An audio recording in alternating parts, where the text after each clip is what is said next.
Yes, there's the answer to your question. Very good question. Tries to play it off like, oh, no mistake here. Now, if you're a journalist in the crowd, you use your instinct and you're like, that wasn't meant to happen. He does not know what's going on. Everybody has their hands in the air like, ooh, I want the next one, I want to get him. Shabowski is a mess. All right, hold on. Decides, all right, I got a few more minutes. Let's try again. Next question. Next guy has a question, not on the East German question sheet, because it happens to be, Mr. Shabowski, the border between East and West Germany is going to open up. Is the border between East and West Berlin, known as the Berlin Wall, is that also part of the deal? Shabowski, once again, looks down at that sheet of paper. He's trying to find something as quickly as possible. Berlin Wall. Nothing about the Berlin Wall in that document. And one reason for that is they didn't talk about it at the meeting. Because in East Germany, you don't talk about the wall. It just is. You don't use the word wall. It's just there. You walk by it every day. It's like the elephant sitting in the middle of a closet. You're all in there. You see it. No one talks about it. Like, no, elephant, no. Berlin Wall, ignore it. Don't pay attention. Unfortunately, Shabowski is like, all right, I got to look like I know what's going on. I said the border between East and West Germany is opening. Berlin has an East and a West Berlin. West Berlin is part of West Germany. East Berlin is part of East Germany. Logical reasoning tells me, yeah. It appears that the Berlin Wall is also included in that border opening. Now, he has made a deadly mistake. You don't talk about it in the first place. And now he's not only talked about it, but said, oh, wall. Shit, we've been bringing that thing down for ages. We just keep forgetting. Walls coming down, borders opening. We don't even care anymore. We don't even worry about it. This is not meant to happen. Those journalists are getting really excited. Some of the guys who are getting drunk next door, like coming back in, like, well, I'm missing this. I want in on this action. He's all by himself. Shabowski, trying to figure it out, got a few minutes left, don't know what he's thinking, decides to play it off like he knows what's going on, calls another guy. Last journalist has the ultimate question. The question is going to bring the downfall of East Germany. Because the last question happens to be, Shabowski, if all of these changes are going to happen, can you maybe tell us when? Some sort of date, when all this will happen. People like to have a date. Shabowski, once again, begins to panic, tries to ask the guy on the right, the guy on the left. As he looks, there's no one there because they have left him all by himself. He is a dead man, tries to find something. Date looking. He is flipping through those 3 pages as fast as he can for some sort of date. Now to this question, he could have said anything. He could have said, I don't know. He could have also said, June 17, 2567. He could have even said, no, I'm not kidding, he could have said, just joking. Wall's not coming down, but I was just messing with you guys. This is really not happening. He could have done anything, but he didn't. He began to panic, wanted to look like he knew what's going on, starts looking for a date. No date in the text of that document. Our best guess, the world's best guess on why he did this. As he was looking through that document, he closed it. And on the cover page, there was a date. And that date was more than likely contained in the top right-hand corner of that sheet of paper. And do you know what date that was? It was that very date, November 9th, 1989. The date that paper was typed up. The date of the conference that he is now given. It was there for reference in case you needed to come back to this. He saw that day and went, oh man, that looks pretty good, I want to go home. It appears all these changes shall go into effect immediately. Now it's over. Journalists in the crowd, they're on their offices calling back home. This is huge. Now, if you thought the journalists were excited, can you imagine East Berliners? East Berliners at home. East Berliners who had come to believe that the Berlin Wall was a fact of life, that it was not going anywhere in their lifetime, their children's lifetime, their children's lifetime. It would always be here, dividing their city and separating them from their loved ones. And now they're being told it's coming down effective immediately. Where the hell do they want to be? They want to be at the Berlin Wall. 10 p.m. that night at the checkpoint known as Bornholmer Strasse in the north of the wall. You get 5,000 East Berliners walking towards that wall in pajamas like they just woke up to be out there. Like, open the gate. Shabowski said, so let us through.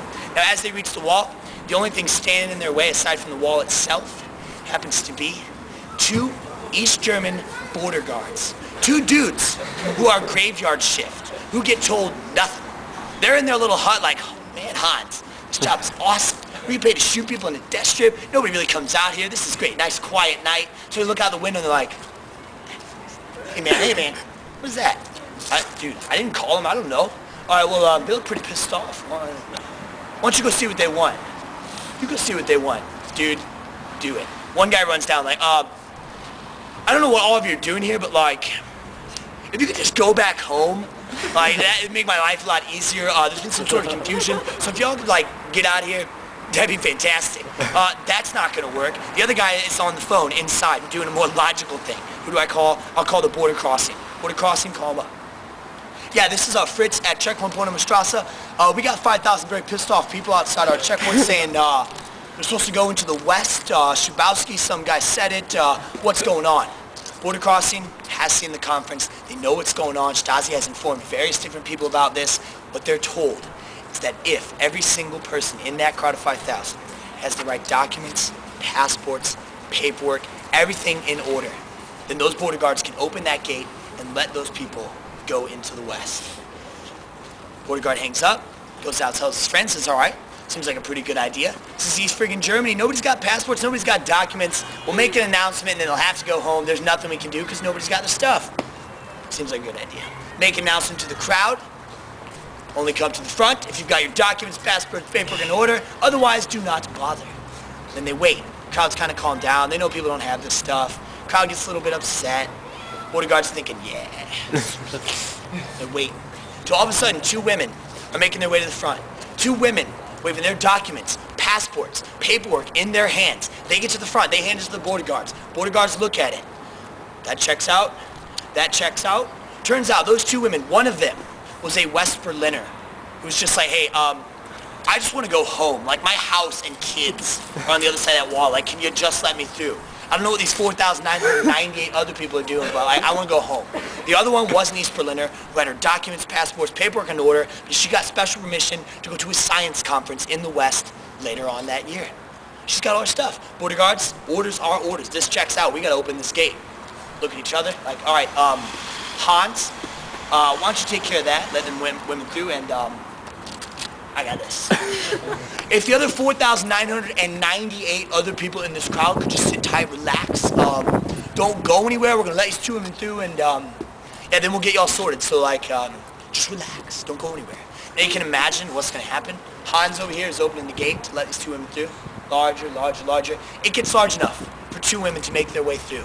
Oh, they're going through, only they're not walking. They're being carried by a splashing, rushing crowd of 4,998 other people making a break for the West, making a break for their freedom. After 28 years, 250 deaths later, on November 9th, 1989, that Berlin Wall came crashing to the ground. Now, when these East Berliners get to the West, they run into the arms of West Berliners. West Berliners who got this news hours ago, and in that time, they've been bringing crates of beer and champagne and Coca-Cola and denim jeans and bananas. They got everything. They are ready to party. And what makes the party even sweeter is this all happened on a Friday. They got Friday and Saturday and Sunday to party as hard as they can in the West. Now, as this is going on, by 2 o'clock that first night, Checkpoint Charlie, the last checkpoint to open its borders, did open at 2 a.m. And once the last border is open, there's no way to reseal the wall. There's no way to fix this problem. Holes have opened and they're getting larger and larger all throughout the weekend. Unbelievable. Best party on the planet must have been here in Berlin in 1989. Now that party, that celebration goes on till Monday morning. Monday morning, Berlin has the worst hangover or headache that the world has ever seen. I'm talking some random West Berliner, East Berliner, waking up in some random West Berlin apartment like, oh, what the hell? Oh, who's this girl? More importantly, who's this dude? Where are my pants? And why is there a donkey inside of a third-story apartment?